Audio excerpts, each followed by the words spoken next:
प्रश्न छ, सुसंवाद भनेको के हो? सुसंवादमा के गर्नुपर्छ? सुन्दर प्रश्न छ। सुसंवाद भनेको के हो? के गर्यो भने सुसंवाद हुन्छ? सुसंवाद आफूले आफूसँग गर्ने कुरा हो, आफूले आफैसँग गर्ने संवाद हो, कुराकानी हो।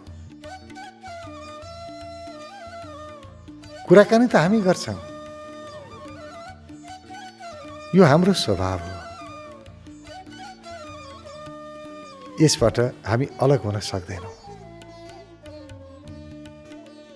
यदि अभिव्यक्ति छैन, आफ्ना कुराहरू हामीले अरूलाई राख्न सकेनौँ भने त मानव कहाँ भयो र?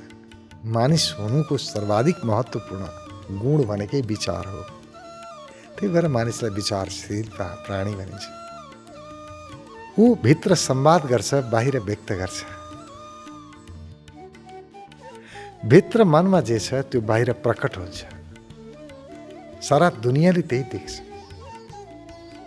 र व्यक्तिसँग भित्री संवाद गर्ने अनन्त सम्भावनाहरू छन्। त्यसको पहिचान हो सुसंवाद। सुसंवाद जीवन बुझ्नु हो, जान्नु हो। जीवन बुझ्ने कला हो। आफ्ना सम्भावनाहरूलाई उजागर गर्ने कला हो। व्यक्तिभित्र अनन्त सम्भावनाहरू छन्। जीवनमा कति सम्भावनाहरू छन् कसैले अनुमान पनि गर्न सक्दैन। त्यति धेरै अनन्त सम्भावनाहरू। ती एक एक सम्भावनाहरूलाई प्रकट गराउने मूल ऊर्जा नै सुसंवाद हो। बिना सुसंवाद हाम्रो जीवनको मूल क्षमता प्रकट हुँदैन। व्यक्ति भित्रैदेखि शान्त हुन चाहन्छ। शान्त होस् भित्र। भित्र पुलक प्रसन्नता होस्, खुसी होस्। व्यक्तिको चाहना हो। त्यसको साथसाथमा बाहिरी समृद्धि पनि होस्। भौतिक जगतमा पनि सम्पन्नता होस्। र भित्र मानसिक जगतमा पनि उमङ्ग होस्, खुसियाली होस्, शान्ति होस्। यो व्यक्तिको चाहना हो। हरेक व्यक्ति त्यही चाहन्छ। र सारा जगत यसैको लागि काम गरिरहेको छ। अधिकांश मानिसलाई हेर्यौँ भने भौतिक उन्नतिको लागि, प्रगतिको लागि काम गरिरहेका छन्। र केही व्यक्तिहरू भौतिक साधन मात्रै सुखको कारण होइन है, सुखको कारण मानसिक शान्ति हो भनेर मनमा काम गरिरहेका छन्। तर दुवै क्षेत्रमा काम भइरहेको छ। दुवै प्रकारका व्यक्तिहरू संसारमा छन्। रमाइलो कुरा के हो भने त्यो दुवै क्षेत्रमा प्रगति गर्नको लागि, दुवै क्षेत्रमा सफलताको लागि, चाहे आन्तरिक खुसियाली, उमङ्ग, शान्तिको कुरा होस् या बाहिरी सम्पन्नता, समृद्धिको कुरा होस्, दुईटैको लागि सुसंवाद अनिवार्य छ। बिना सुसंवाद कुनै व्यक्ति न त शान्तिमा जान सक्छ, उमङ्ग, आनन्द, खुसियालीमा जान सक्छ, न बाहिर भौतिक सम्पन्नतामा जान सक्छ। सुसंवाद सबैको मूल हो। ध्यानीहरूको लागि पनि सुसंवाद अनिवार्य छ। र बाहिर संसारीहरूको लागि पनि। संसारीको अर्थ भौतिक क्षेत्रमा प्रगति चाहने व्यक्ति। भौतिक क्षेत्रमा प्रगति चाहने व्यक्तिको लागि पनि सुसंवाद अनिवार्य छ। र मानसिक क्षेत्रमा शान्ति, उमङ्ग, उत्साह, खुसियाली चाहने व्यक्तिहरूको लागि पनि सोच संवाद अनिवार्य छ। किन छ भने सारा गर्ने गराउने हाम्रो मन हो। मनको अर्थ हो हामी भित्र चल्ने संवाद। मन चलायमान छ, चलिरहेको छ, भित्र कुरा चलिरहेको छ। दुई प्रकारको कुराकानी देख्छौँ हामी। एउटा त बाहिर कुनै व्यक्ति आयो, त्यो मानिससँग कसरी कुरा गर्ने जानेका छौँ, सिकेका छौँ है। कस्तो व्यक्तिसँग कसरी प्रस्तुत हुनुपर्छ, आफूले कसैसँग केही लिनु छ भने त्यो व्यक्तिसँग कस्तो व्यवहार गर्ने, दिनु पर्यो भने कस्तो व्यवहार गर्ने हामीलाई कण्ठ छ, थाहा छ। घरको मानिससँग, परिवारसँग कसरी प्रस्तुत हुने, अनि बाहिरको मान्छे आयो भने कसरी बोल्ने, त्यो बोल्ने तरिकै फरक हुन्छ। परिवारसँग बोल्ने ढङ्ग, अरूसँग बोल्ने ढङ्ग आकाश जमिन फरक। हामीले जानेका छौँ नि, बाहिर संवाद गर्न सिकेका छौँ। आफूसँग कस्तो संवाद गर्नुपर्छ आफैले त्यो चाहिँ थाहा भएन। सो संवादको कला हामीलाई आएन। आफूले आफूसँग कसरी कुरा गर्ने, यो कला जान्न जरुरी छ। यो कला सर्वोपरि कला हो। ध्यानको लागि पनि यो नभई हुँदैन। आफूले आफूसँग कसरी संवाद गर्ने यो कला नजानिकन ध्यानमा प्रवेश गर्न कठिन हुन्छ।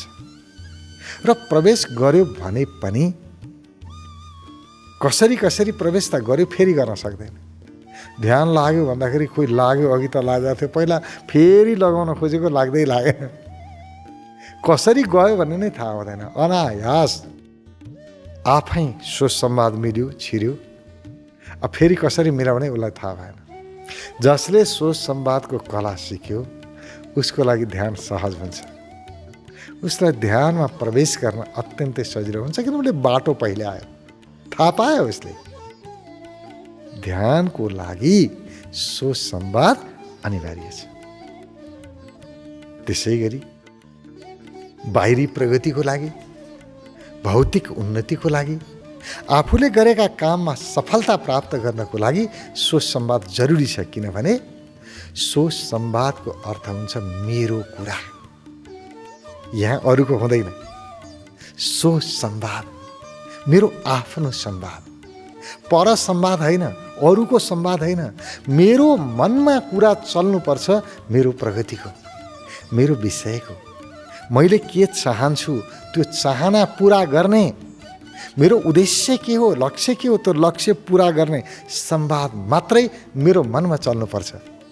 अब मेरो लक्ष्य एउटा छ, मैले खोजेको छु एउटा, तर मेरो मनमा संवाद चाहिँ अर्कै चल्छ भने म कसरी त्यो लक्ष्य छुन सकौँला? मैले खोजेको कुरा कसरी प्राप्त होला? मैले जे खोजेको हुँ मेरो मनमा त्यही विषयमा वार्ता चल्नुपर्छ कि पर्दैन? व्यक्ति एउटा काम गरिरहेको छ, उसको मनमा संवाद अर्कै चलेको हुन्छ। एउटा व्यक्तिसँग बोल्छ एउटा कुरा, मनले सोच्छ अर्कै। यता पूजा गरिरहेको छ भगवानको, मनले अर्कै काम गरिरहेको छ। व्यवसायमा के भयो होला, त्यहाँ के भयो होला, मन चाहिँ अर्कोतिर गइरहेको छ। अब पूजा पनि बिग्रियो, उता पनि बिग्रियो। हात खुट्टाले एउटा काम गर्ने, मनले अर्को काम गर्ने। कुनै पनि धर्म, कुनै पनि पूजा प्रार्थना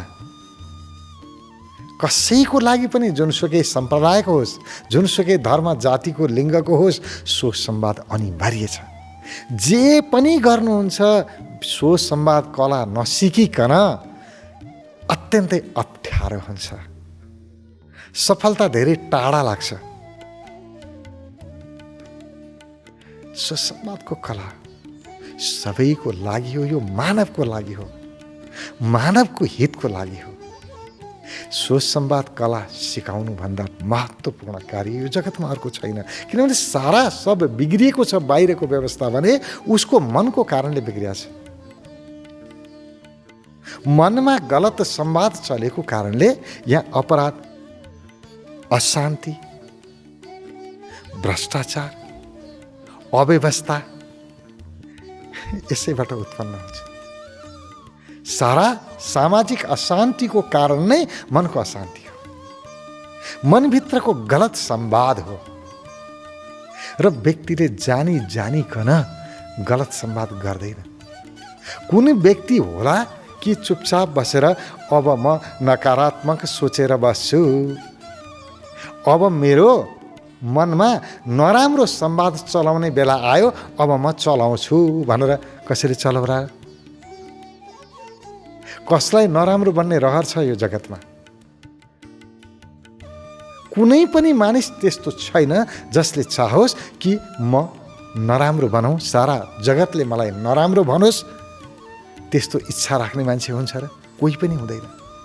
तर के गर्ने, बिचारो मजबुरी छ। नचाहँदा नचाहँदै पनि नराम्रो काम गर्न बाध्य छ। किन छ? उसको मनले गराउँछ, अनायास गराउँछ। बाध्य हुन्छ व्यक्ति गलत काम गर्न। दोष परिस्थितिलाई दिन्छ। परिस्थिति त्यस्तै थियो अनि मैले गरेँ, होइन। परिस्थिति महत्त्वपूर्ण कुरा होइन, मनस्थिति महत्त्वपूर्ण कुरा हो। परिस्थिति त सबैको लागि उस्तै हो। परिस्थिति प्रतिकूल अनुकूल सबैको लागि हुन्छ। सधैँ राम्रै राम्रो कसलाई भएको छ र? कहिले राम्रो हो, कहिले नराम्रो, यो जीवन हो, हुन्छ। तर मनस्थिति राम्रो भएको व्यक्ति कहिल्यै गलत काम गर्दैन। र आफ्नो मनस्थिति राम्रो बनाउने कला सिक्नुपर्छ। र त्यही कलाको नाम हो सुसंवाद। सुसंवादले आफ्नो मनस्थितिलाई आफ्नो नियन्त्रणमा राख्छ, पकडमा राख्छ। हाम्रो मनलाई खुराक चाहिन्छ, विषय चाहिन्छ। त्यत्तिकै हाम्रो मन कहीँ बस भनेर बस्नेवाला छैन। हामी मानिसलाई उपदेश दिँदा भन्छौँ, ए बाबु नकारात्मक नसोच, सकारात्मक सोच। सकारात्मक सोच भनेर हुन्छ। ऊ चाहिँ के नकारात्मक सोच्ने अभियानमा लाग्यो हो कि क्या? कसलाई चाहिँ इच्छा हुन्छ कि म नकारात्मक सोचेर बसौँ? ऊ पनि सकारात्मक सोच्न चाहन्छ भाइ, तर मनमा सकारात्मक कुरा आउँदैन त के गरोस् नि? खालि नराम्रै आउँछ त के गरोस्? भगवान कृष्णले दुर्योधनलाई भन्नुभयो, दुर्योधन तपाईँलाई थाहा होला पाप के हो, धर्म के हो। किन तपाईँ यो पाप कर्मतिर जानुहुन्छ? अनि दुर्योधनले भन्नुभयो, भगवान मलाई भली भाँति थाहा छ, पाप के हो, धर्म के हो मलाई पुरा पुरा थाहा छ। तर के गर्नु, त्यही पाप गर्न मन लाग्छ अनि के गरौँ त? मन त्यही लाग्छ त म गरौँ के? म मनको बसमा छु, मजबुर छु। हामी सबैको हाल त्यही छ। नराम्रो गर्न कोही चाहँदैन, तर हुन्छ के गरोस्? मन त्यतै जान्छ, के गरोस्? मन आफ्नो नियन्त्रणमा छैन। र आफ्नो मनलाई आफ्नो पकडमा लिएर आउँछ विशेष प्रकारको खुराकले। मनको खुराक हुन्छ कि मन सबै विषयमा लाग्दैन। हे मन, यो विषय छोड, यसमा गएर बस, मान्दैन। यो संवाद चलिरहेको छ मनमा, त्यसलाई हटा, यो संवाद चला, मन मान्दैन। मनलाई झड्का दिनुपर्छ। मनको गहिराईमा विषय प्रवेश गर्नुपर्छ। जसरी कुनै घटना बाहिर घटे, नकारात्मक घटनाहरू, नराम्रा घटनाहरू जसले हाम्रो मनलाई चोट लगायो, त्यही विषयमा त याद आइरहन्छ। कुनै नराम्रो घटना घट्यो भनेदेखि बार बार त्यही मनमा आएको आए गर्छ। त्यसैमा मात्रै संवाद चल्छ भित्र। यस्तो नराम्रो घटना भयो, किन भयो होला, कसरी गरेँ होला, लौ न यो बर्बाद भयो, अब के गर्ने? त्यस्तै संवाद चल्यो। किन चल्यो? त्यसले भित्र चोट गर्यो, भित्रसम्म गहिराईमा पुग्यो त्यो विषय, अनि त्यो संवाद चल्न थाल्यो। हो त्यसै गरी आफ्नो जीवनको सर्वाधिक महत्त्वपूर्ण विषय जे हो, जोसँग हामी अनभिज्ञ छौँ, त्यो विषयको खोजी गरेर त्यो मेरो जीवनको मूल विषय, त्यसलाई लगेर मेरो मनको गहिरो तहमा दिएर गइदियो भने अब मेरो मनले चाहेर पनि अरू विषय आउँदैन। त्यही मात्रै चिन्तन आउँछ। त्यो सकारात्मक चिन्तन, यति प्रिय चिन्तन जसले मेरो चौतर्फी प्रगति गराउँछ, भित्र शान्ति पनि बनाउँछ, उमङ्ग उत्साह भित्रबाट खुसियाली पनि प्रकट गराउँछ र बाहिर समृद्धि पनि यसले प्रकट गराउँछ अथवा समृद्धिको आधार बन्छ। बाहिर काम गर्ने वातावरण बनाउँछ। म जे काम गर्छु त्यसमा मेरो मन लाग्छ अब, र मन लगाएर काम गरेपछि त जो पनि सफल भइहाल्छ। सुसंवाद आफ्नो मनमा चल्ने कुरालाई कस्ता कस्ता विषयले प्रभाव पार्छ र ती विषयलाई कसरी मनभित्र प्रवेश गराउने, यही कला हो सुसंवादको कला। अत्यन्तै महत्त्वपूर्ण कार्यक्रम। प्रत्येक व्यक्तिले यो कला जान्नुपर्छ आफ्नो लागि। यहाँ भोलिको कुरा छैन। सुसंवाद आज गरेर भोलि स्वर्ग जानुहुन्छ कि वैकुण्ठ जानुहुन्छ यो महत्त्वपूर्ण होइन।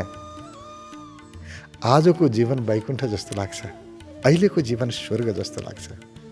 किनभने आज मेरो जीवनलाई नर्क बनाएको छ भने मेरो मनमा चल्ने कुसंवादले हो, परसंवादले हो। जब मैले आफ्नो संवाद चलाउन थालेँ, परसंवाद हट्यो, सुसंवाद मेरो आफ्नो विकासको संवाद म भित्र चल्न थाल्यो। अहिलेकै जीवन स्वर्ग जस्तो हुन्छ। यतिखेरै जीवनमा सुख, शान्ति, आनन्द उत्पन्न भएको अनुभव हुन्छ। सुसंवाद प्रत्येक मनुष्यको लागि नभई नहुने कुरा। यो कुन धर्म, कुन जाति, योसँग सरोकार राख्दैन। जुनसुकै धर्मको व्यक्तिको पनि मन त चल्छ। यो कुसंवादले, परसंवादले हरेक व्यक्तिलाई दुःख दिएको छ, चाहे त्यो जुनसुकै धर्मको होस्, जुनसुकै जात, जुनसुकै लिङ्ग होस्, जुनसुकै देशको होस्। मानिसको मन त उही त हो। समस्या उस्तै हो।